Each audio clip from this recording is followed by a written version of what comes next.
গতকাল আমরা রাত আনুমানিক 11টা নাগাদ মেটার মাধ্যমে আমাদের ট্রাইব্যুনালের চেয়ারম্যান স্যারের যে আনঅথরাইজড অ্যাক্সেস হয়েছিল ফেসবুকের, সেটিকে আমরা সফলতার সাথে পুনরুদ্ধার করতে পেরেছি। এবং পাশাপাশি ফেসবুককে আমরা চিঠি দিয়েছি কারা কিভাবে কোন আইপি অ্যাড্রেস থেকে আনঅথরাইজড অ্যাক্সেস হয়েছে তার তালিকা প্রদানের জন্য। তারা ন্যাচারালি এটার জন্য 15 দিন সময় নেই। তো সেই তালিকাটা পেলে পরে পরবর্তীতে আমরা প্রয়োজনীয় ব্যবস্থা গ্রহণ করব হ্যাকারের গ্রেফতারের ব্যাপারে।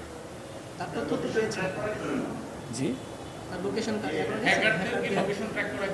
হ্যাঁ, আসলে যখন এই ঘটনাটা ঘটে আমরা হ্যাকারদের লোকেশনটা ট্রেস আউট করার থেকে আইন মোতাবেক বিধি মোতাবেক আমরা মেটার সাথে জিডি সাপেক্ষে যোগাযোগটা শুরু করি এবং যে কোনো আনঅথরাইজড অ্যাক্সেস তার জিও লোকেশন, ইলেকট্রনিক ভৌগোলিক অবস্থান সব কিছুই আপনার মেটার কাছে আছে। এবং মেটা যখন আমাদেরকে আইনসম্মত উপায় এটা আমাদেরকে প্রেরণ করবে তখন আমরা ক্রস বর্ডার জুডিশিয়ারি সিস্টেমের আওতাভুক্ত হয়ে পরবর্তী আইনি প্রক্রিয়া করতে পারবো এবং অবশ্যই হ্যাকার ইনশাল্লাহ শনাক্ত হবে। না, আমরা পাইনি। এই কারণেই আমরা আসলে মূলত পুরো বিষয়টি বিটিআরসির মাধ্যমে মেটার সাথে যোগাযোগটা আমরা করেছি এবং আমরা মূলত অফিসিয়ালি এই আইপি অ্যাড্রেসটা কী ছিল সেটা আমরা প্রকাশ করতে চাই, যেহেতু একটি আইনি প্রক্রিয়াধীন বিষয়।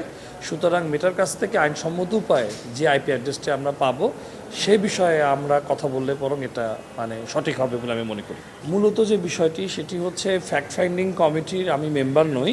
আমি আদিষ্ট হয়ে আপনাদের প্রাথমিক অবস্থায় সেখানে আমরা জানতে পেরেছি যে সিস লকগুলোতে যে হার্ড ড্রাইভগুলো থাকার কথা ছিল, পুরনো নতুন কিছু হার্ড ড্রাইভ সংযোজিত বিযোজিত হয়েছে।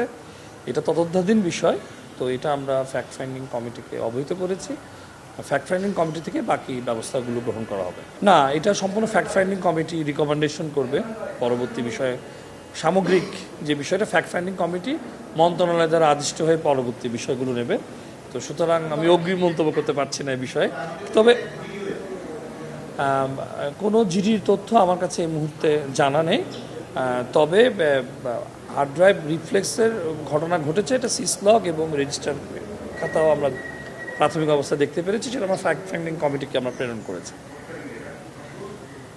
তারিখটা ঠিক আমার এই মুহূর্তে আমার মনে নাই কত তারিখে এটা রিপ্লেস হয়েছে। এটা গত বছরের একটা ঘটনা।